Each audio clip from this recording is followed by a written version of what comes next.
क्या आप जानते हैं कि भारत की एक ऐसी नदी है जिसने प्यार में धोखा मिलने पर आजीवन कुंवारी रहने का प्रण लिया और हमेशा के लिए उल्टी दिशा में बहने लगी।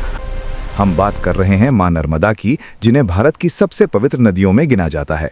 मान्यता है कि जो पुण्य गंगा में स्नान करने से मिलता है वो नर्मदा के दर्शन मात्र से ही मिल जाता है। पुराणों के अनुसार नर्मदा का जन्म भगवान शिव के पसीने से एक 12 वर्ष की कन्या के रूप में हुआ था, इसीलिए इन्हें शिवजी की पुत्री कहा जाता है। वे राजा मैखल की पुत्री मानी जाती है। जब नर्मदा विवाह योग्य हुई तो पिता ने घोषणा की कि जो भी व्यक्ति गुलबकावली का फूल लेकर आएगा, राजकुमारी का विवाह उसी से होगा। कई राजकुमार आए पर नाकाम रहे, लेकिन राजकुमार सोनभद्र ने यह शर्त पूरी कर दी और दोनों का विवाह तय हो गया। विवाह से पहले नर्मदा की इच्छा हुई कि वो एक बार सोनभद्र को देख लें। उन्होंने अपनी सहेली जुहिला को संदेश देकर भेजा, लेकिन जुहिला की सुंदरता देखकर सोनाभद्र ने उसे ही नर्मदा समझ लिया और विवाह का प्रस्ताव रख दिया। जुहिला पहले असमंजस में पड़ी, लेकिन राजकुमार के रूप को देखकर उसने भी प्रस्ताव स्वीकार कर लिया। काफी समय बीतने पर जब नर्मदा खोजते हुए वहां पहुंची और दोनों को साथ देखा तो उन्हें अत्यंत क्रोध आया।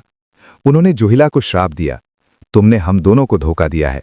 तुम्हारी मुक्ति केवल मेरे जल को पीने से होगी, लेकिन मेरा जल तुम्हें कभी प्राप्त नहीं होगा।